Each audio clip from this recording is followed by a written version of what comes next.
Hello, hello, hello. As always, there's that awkward pause at the minute to go, beginning is it recording? Is it not recording? Love it. Today we've got and I keep saying this, lovely Zoe Thompson, because I call everyone lovely, and I've just realised doing this how much I do that. And then I keep commenting on it just to make it even more obvious. So we are doing this wonderful series of interviews with our amazing speakers for the Sparkle and Thrive Summit, but they're also designed to actually be of value. Yes, we want you to come to us. We'd love to have you there, but it is also an opportunity for you to get thinking about how your business is working out and what you can do differently as well. So up here today, I have a little bit about Zoe, and then we'll get on to some lovely questions and find out some more. So Zoe is an accredited master coach, speaker, and former international strongwoman competitor, which is an amazing thing to do. It's very interesting. She has 20 years of plus experience in leadership roles in the police and 7 as a business owner. And we've got such a mix of experience as part of the summit. It's amazing. Zoe empowers individuals to achieve success in life, leadership, and business through strategies, mindset, and confidence, which perfectly fits with what we're all about. So, Zoe, can you share a bit about your business journey and what inspired you to focus on those wonderful areas? I can. Well, firstly, thank you very much for giving me a slot on the summit. Very excited about that. In a nutshell, trying to keep this as succinct as possible. So I worked for the police for 20 years. Started at 18, went in at a entry-level role and found myself in leadership quite quickly. So it was really only a couple of weeks ago that I realised, actually, out of the 20 years that I was in the police, 15 of those I was in leadership roles. So worked for the police for 20 years, and my role was made redundant back in 2017. At that point, I was working in business change. I had a secondary role as a self-development trainer, and I was also coaching and mentoring other people in the organisation, mostly in leadership. So it kind of made sense to me at that time, in my naivety of what does running a business look like. At that point, it made sense to me, rather than go and look for work somewhere else, bearing in mind I'd never worked for anybody else other than a Saturday job at the co-op. I'd never worked for anybody else, only really knew policing. And so for me, I thought, I'm going to take all of the bits that I love about all the jobs that I've done over the years and set up my own business. So Phoenix Coaching was launched back in 2017. And so I've been coaching, training, and had speaking roles over the last 7 years. And then a lot of that kind of changed and grew over the 7 years. I knew I wanted to do leadership, knew I wanted to focus around self-development. When COVID happened, there was a big demand for a lot of self-development work with well-being as a golden thread through it. So things kind of shifted a little bit in those years, and then more back into the self-development as we came out of COVID. And then in the last year, I made the decision to, again, combine those experiences with the previous experience. And now predominantly my work is with organisations around leadership and with individuals who are in the public sector who want to go full-time or self-employment, run their own businesses. So that's really where my work is now. So still coaching, still training, still speaking, still life leadership and business, and predominantly working with business owners from the public sector. I think it's that thing, isn't it? And this is the theme that's definitely, there's a few themes that are flowing through, and I'm very excited when I bring these out to sort of share those. But it's that evolution within our business, and we need to create the space to do that, don't we? Be open to doing that and know it's going to happen. And for me, that's what growth is. Growth isn't necessarily, more and more I'm realizing it's not necessarily bigger numbers or bigger people. It can be, but it's the evolution, isn't it, as well? Yeah, it's the expansion. I think it's, and this is the conversation that I have with a lot of people, as we grow professionally, we also grow personally. And as we grow personally, we also grow professionally. And the two go hand in hand. And I think it's really important to recognize the growth and that evolution, and also then recognize how you can play to that strength and how you can bring that into your business or bring that into into your personal life as well. So life, leadership and business, that they run throughout. And I think for me, again, the strategies, mindset and confidence come through in all of those. It's the golden thread into all of those things. So do you have a plan? Do you have the strategy? Do you have the mindset that's going to help make that plan happen? And then do you have that confidence, or at least the courage, to step in and grab those opportunities and grow that confidence as you go? So although there's lots of themes in there, actually the people that I work with, they all tie in really well together.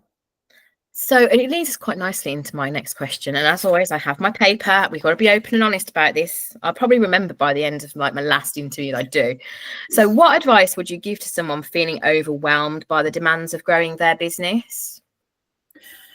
I think overwhelm is very, very common. And so I think one of the things that I talk about, is what is overwhelm. And it's that strong emotional response. And I think it's really important to understand what is the overwhelm, because we know we feel it, but what is it that is at the core of that? What is it that's creating the overwhelm? And sometimes that's because things are out of alignment. We're doing things that actually we don't want to do. So you're trying to grow your business. We see lots of talk online at the moment about 6- and 7-figure business. That's what success looks like. That was a very noticeable response there. I'm so not. I don't have a poker face. But we see this a lot. But then we also see, this is what your business should look like. This is what a successful business should look like. So when we're trying to grow a business in a way that doesn't align with us because somebody's said that that's what good looks like, then that's going to feel overwhelming. If we're not working in the way that we need to work, so we're trying to align ourselves to somebody else's way of working, that's going to feel overwhelming. So I think I could list these things off all day, but it's recognizing what is it that's creating the overwhelm. And the overwhelm isn't just a stress response of, I've got so much to do. It means there's a strong emotional response there as well. That's what is the difference between overwhelm and stress. So we need to make sure that we really just take some time to understand what is it that's creating the overwhelm? What is it that's not aligning for me that is making this difficult? And quite often, there's something there that when we can pinpoint that, we can kind of work out all of those things. So one of the things that I focus on a lot with the people that I work with, so I've got this PIPS model. So sowing the seeds of success, PIPS. And the I in PIPS is intention. And so I spend time with people, whether it's leadership, business owners or life, talking about what's your intention, what's the purpose behind this, what are you passionate about, what are your values, what are your needs, what are your beliefs, how does all of this align into what you're creating? Because it's all very well having the plan, and it's all very well talking about motivation and discipline and the routine and the structure, but if the intention element is not there, then that's when the overwhelm comes in. Yeah, I think a lot of what comes out, because and I love the fact that, because you could have helped me 20 years ago when I was doing 10 years ago, I suppose it would have been, when I was in public sector and wanting to leave. But the thing for me, it is that, like you say, it is identifying what the overwhelm is, and it is that recognizing that there's a lot of noise out there that's saying this is the way to do it.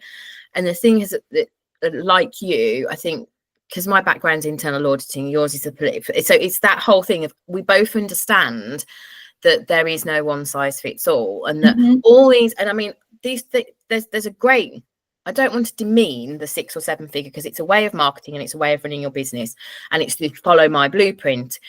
But for me, it's about how can I help you create your blueprint? And that sounds the same for you. It's how can you, because I've done GDPR for years. I know it sounds random, I always say this though, and I've gone into your organizations and I've seen, how do you do GDPR? That's a legislation. Everyone does it differently and needs to do it differently. And I wish, it's just such a, do you know what I mean? And that's the same for you, isn't it?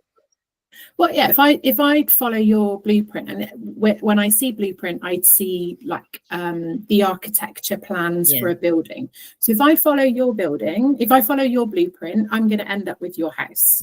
Yes. I might not want your house. No. There's only 2 of us that live in mine, so I might not want the house that you live in. I might want something that's very different. I might want something that looks and feels very different. So a blueprint is great, but it's your blueprint, it's what works for you. I think having a roadmap of different milestones, but again, you decide what those milestones are going to be. You decide whether is it a fast route or is it a scenic route? Is it, what is it that's important to you? So for me, the PIPS model is really good to help people with the plan, but it also helps people get clear with the intention.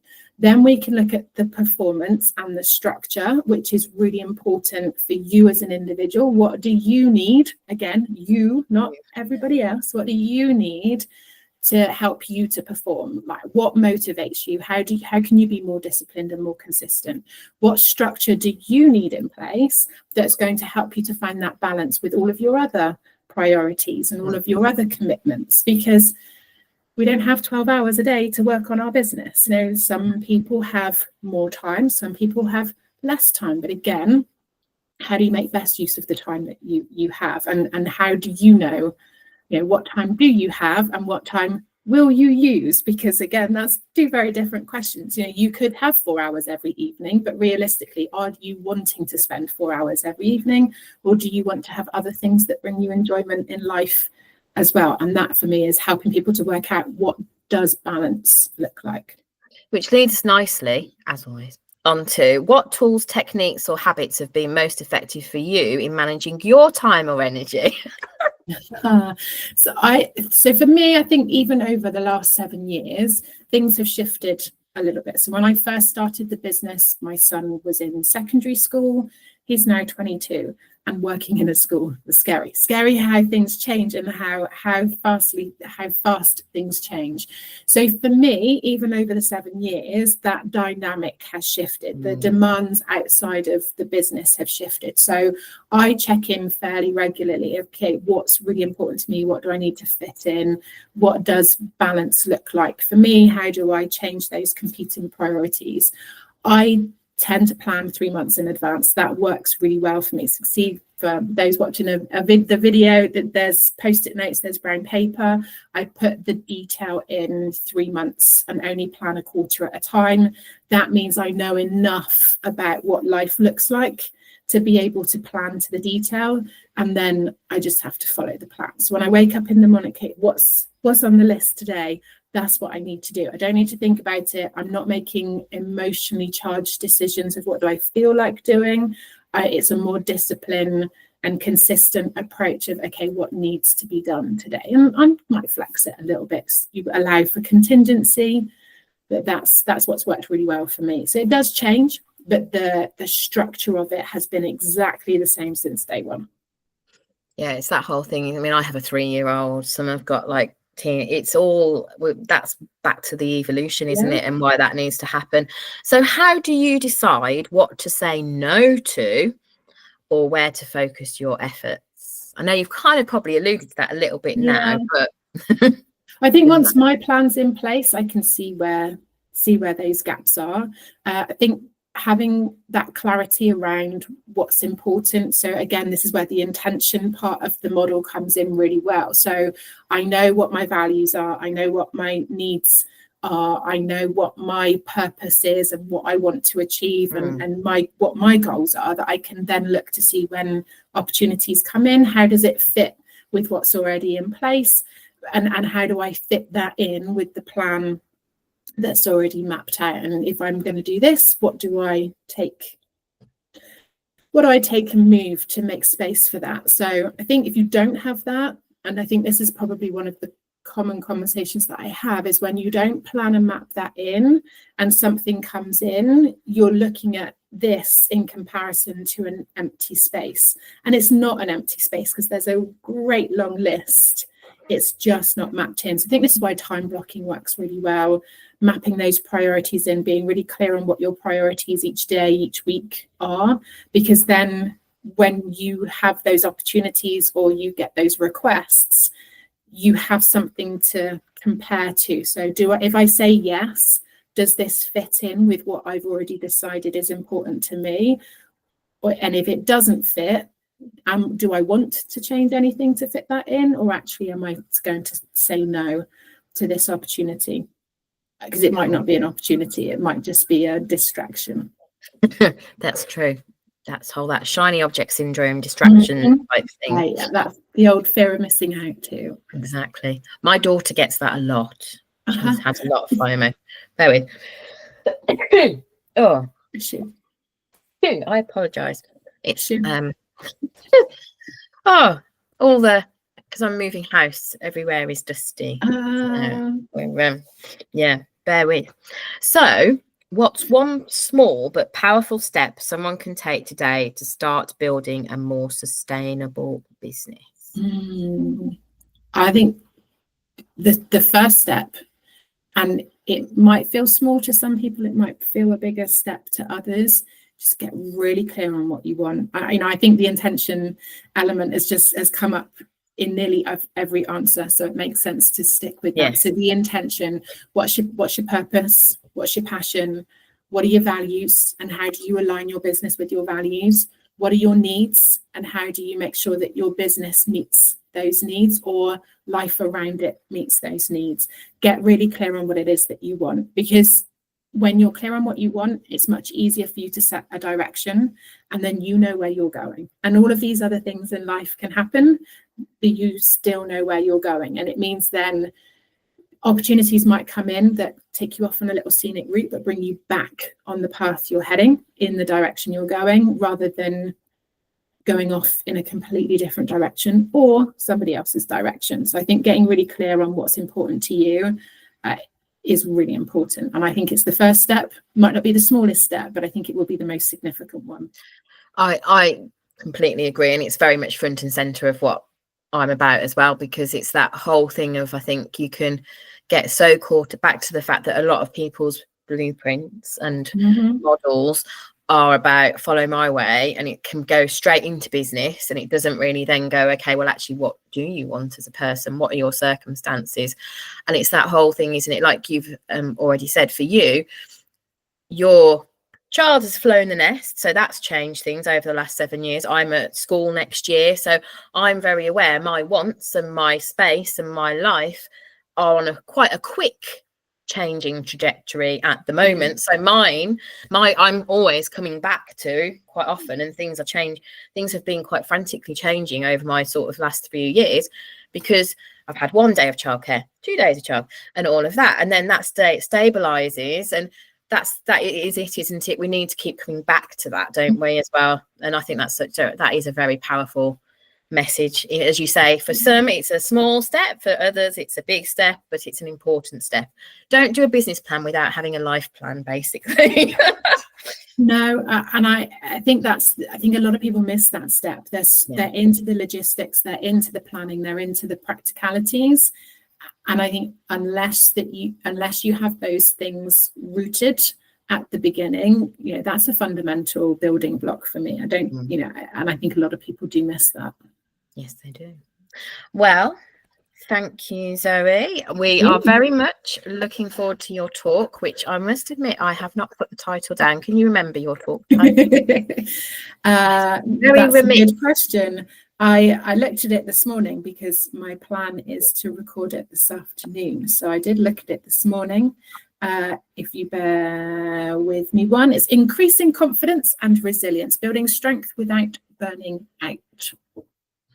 I knew I loved it, but I in the midst of everything, it's the thing that I forgot to copy onto my screen. It's all letters. So I've talked about PIPs today, but it's all letters. There's the ABC model and the 7 C's of resilience. So lots in there for life, leadership and business. It will be lots of things that you can take away and implement straight away. That's the plan.